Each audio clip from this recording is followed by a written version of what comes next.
नमस्कार, फिर पैसा बोलता है में आपका स्वागत है। मैं आनंद श्रीनिवासन। आज मार्केट ने नया रिकॉर्ड कायम कर दिया है, ऑल टाइम हाई के पार होके चला गया है।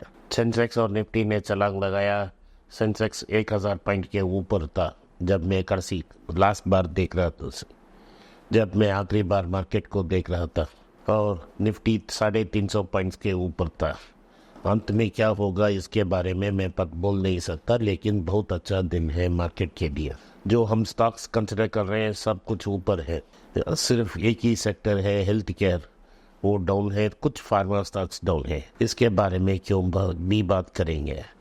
आज बैंक निफ्टी में छलांग लगाई 900 पॉइंट के ऊपर। सारी बैंक्स की स्टॉक्स भी ऊपर है। तो आज की ताज़ा खबर क्या क्या है इसके बारे में हम विश्लेषण करेंगे। पहले न्यूज़ तो ये है कि सुप्रीम कोर्ट ने एक बड़ा फैसला सुनाया। सुप्रीम कोर्ट का फैसला ये है कि पिछले 12 साल पहले उन्होंने एक ऑर्डर जारी की, जिसमें उन्होंने गवर्नमेंट्स को आदेश दिया था कि वो गवर्नमेंट रेगुलेट करे प्राइसेस ऑफ हॉस्पिटल्स को, और उन गाइडलाइन पे ही हॉस्पिटल्स अपना चार्जेस फिक्स कर सकते हैं। लेकिन वो गाइडलाइंस अभी तक पब्लिश नहीं हुई और सारे हॉस्पिटल्स बहुत एक्सेस अमाउंट चार्ज कर रहे हैं। तो इसको काबू करने के लिए सुप्रीम कोर्ट ने आदेश दे दी है। ये दूसरी बार है पिछले हफ्ते में जब मेडिकल इंडस्ट्री के ऊपर सुप्रीम कोर्ट ने कोसा। पहले तो पतंजलि को कंटेम्प्ट ऑफ कोर्ट नोटिस भेज दिया, क्योंकि पतंजलि ने गलत प्रोडक्ट्स को, गलत एडवर्टाइजमेंट किया अपने प्रोडक्ट्स को, और जो डिसीज़ का कोई क्यूर नहीं है उनको आयुर्वेदा से क्यूर करने का झूठा वादा और झूठा इस्तेमाल दिया था। आज उन्होंने सारे इंडस्ट्री को, हॉस्पिटल इंडस्ट्री पर कोसा, क्योंकि मेडिकल सर्विसेज इन्फ्लेशन बहुत बुरा है और कॉस्ट ऑफ मेडिकल ट्रीटमेंट बहुत ज़्यादा हो रहा है। इसके बारे में गवर्नमेंट ने कोई कदम नहीं उठाया। ये सुप्रीम कोर्ट का ऑब्जर्वेशन है। जिनके पास इंश्योरेंस है वो भी स्ट्रगल कर रहे हैं, क्योंकि इंश्योरेंस की सीमा के ऊपर जा रही है बिल, और इंश्योरेंस की प्रीमियम भी बढ़ रही है। तो सुप्रीम कोर्ट को इस आदेश के बाद क्या आयुष मिनिस्ट्री कुछ करेगा, इसके बारे में हमको देखना है। ये अपोलो, मैक्स, फोर्टिस ऐसे कंपनियों के लिए बड़ा बैड न्यूज़ है, लेकिन सिटीजन ऑफ इंडिया के लिए बहुत खुशखबरी है। हमने कभी भी लैब्स और हॉस्पिटल्स को कंसिडर करने के लिए आपको बोला था, क्योंकि एक दिन ये वक्त आना ही था, क्योंकि सारे जो हॉस्पिटल चेन्स हैं बहुत ग्रीडी हो गए हैं प्रॉफिट्स के लिए। तो कॉस्ट को काबू करने के लिए इसके अलावा कोई चारा नहीं था सुप्रीम कोर्ट को, और बिना सुप्रीम कोर्ट के आदेश से तो गवर्नमेंट हिलता ही नहीं है। तो अब क्या करें। तो अगर आपके पास ऐसे हेल्थ स्टॉक्स है, तो हेल्थ केयर स्टॉक्स है, तो आप अपना पोजीशन रीअसेस कर सकते हो। कुछ स्टॉक्स हैं जैसे रेड्डी और उन्होंने फार्मा स्टॉक्स, जिनको भी थोड़ा करेक्शन आया, लेकिन नाटको फार्मा में करेक्शन नहीं आया। डॉक्टर रेड्डी का करेक्शन इसका कारण नहीं है, क्योंकि डॉक्टर रेड्डी का इंडिया में बिजनेस बहुत कम है। जो बिजनेस है वो भारत के बाहर है। तो ये जो स्टॉक्स, फार्मा स्टॉक्स हम कंसिडर कर रहे हैं, वो इस आदेश से कोई अफेक्ट नहीं होगा, क्योंकि इनका सारा बिजनेस भारत के बाहर होगा 75%। क्योंकि भारत के बाहर है, वो डॉलर्स में अर्निंग्स होगा और मुनाफा ही मुनाफा है। तो इसमें चिंता का कोई बात नहीं है। आज दूसरा बड़ा खबर है कि ICICI में 1087 तक पहुंच गई है। उन्होंने एक बड़ा मूव किया है, 25 लाख का और ICICI लोम्बार्ड का शेयर्स खरीदा है मार्केट में, और अपने शेयर होल्डिंग को 50% के ऊपर ले चुके हैं। तो क्या हो गया है कि ICICI Lombard is a subsidiary of ICICI bank हो गया। इसके पहले वो एसोसिएट कंपनी था, सब्सिडरी कंपनी नहीं था।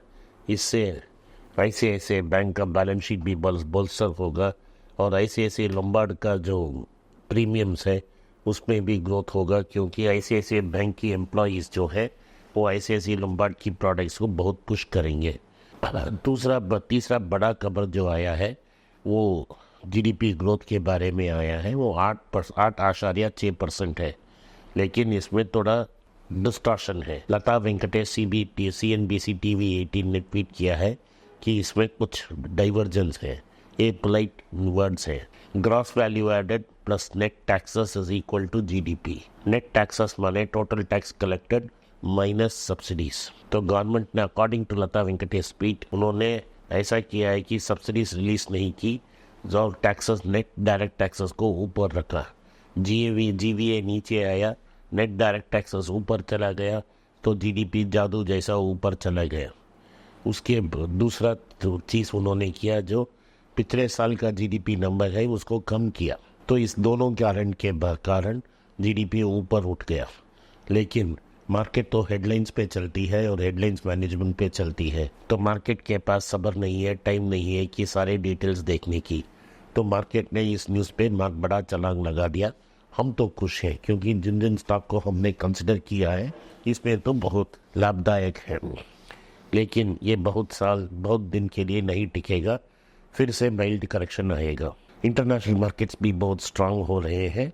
इंटरनेशनल मार्केट्स में कोई करेक्शन की गुंजाइश अभी तक नहीं देख पा रहे हैं। यूएस में रेट कटौती अभी नहीं होगी, जब रेट काटेंगे वो लगभग जून के बाद ही होगा, और ये वो डेटा डिपेंडेंट है।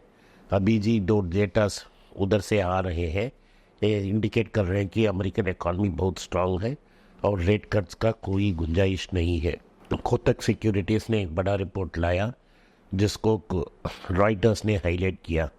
तो उन्होंने ये बोला है कि टाटा के 5 कंपनियां आईपीओ के लिए तैयार हैं। एक तो टाटा एंड सन्स, जिसमें अकॉर्डिंग टू कोटक सिक्योरिटीज़ के अनुसार अगर वो 5% भी बेचते हैं लगभग 56,000 करोड़ का पैसा मिलेगा।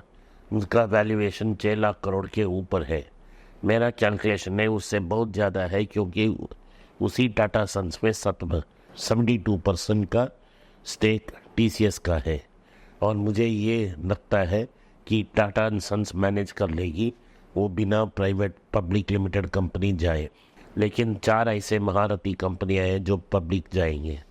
एक है टाटा कैपिटल जिसका एसेट वैल्यू $18 बिलियन है। दूसरा कंपनी जो पब्लिक एसेट में जाएगा वो है बिग बास्केट। तीसरा कंपनी जाएगा वो टाटा ऑटो कंपोनेंट्स, और फाइनली जो कंपनी उनको पब्लिक जाएगी वो है टाटा प्ले का रेड हेरिंग प्रॉस्पेक्टस तैयार है, लेकिन वो पब्लिक इसीलिए नहीं किया गया क्योंकि पिछले साल में उसका लॉस हो गया। तो टाटा से एथिकली वेरी स्ट्रांग है, लॉस मेकिंग कंपनी को वो पब्लिक नहीं ले जाते हैं, तो उन्होंने इस कंपनी को पब्लिक नहीं किया। सो आखिरी न्यूज़ आज की ये है कि वेदांता का पिटीशन जो सुप्रीम कोर्ट में था उसको नामंजूर कर दी सुप्रीम कोर्ट ने ये साफ साफ बोल दिया कि आप प्लांट को ओपन नहीं कर सकते बिना टीएम गवर्नमेंट की परमिशन, और टीएम गवर्नमेंट को परमिशन देने का कोई गुंजाइश ही नहीं है। उन्होंने परमानेंट क्लोजर ऑर्डर कर दी। इस परमानेंट क्लोजर की अगेंस्ट ही ऑर्डर के अगेंस्ट ही ये अपील प्रेफर हुआ। इस अपील को सुप्रीम कोर्ट ने रिजेक्ट कर दी। तो कॉपर प्लांट टूटकोरिन में नहीं खोलेगा और इस प्लांट को वेदांता को शिफ्ट करना पड़ेगा। तो वेदांता के लिए एक बड़ा ब्लो है। वेदांता को हम नहीं कंसिडर करते हैं। अगर आपके पास वेदांता हो तो आप एग्ज़िट कीजिए, क्योंकि वो बहुत बड़ा संकट में है कर्ज के कारण। आज के लिए इतना ही। आपने इस पॉडकास्ट को सुना, इसके लिए मैं आपका आभारी हूँ। अगर आपको इस वीडियो पसंद आया, इस वीडियो को लाइक कीजिए, चैनल को सब्सक्राइब कीजिए, बेल नोटिफिकेशन दबाएं, और उस वीडियो को अपने दोस्त हो सके तो वीडियो को अपने दोस्त और रिश्तेदार के पास भेजें और उनको देखने की आग्रह करें। नमस्कार, धन्यवाद, जय हिंद।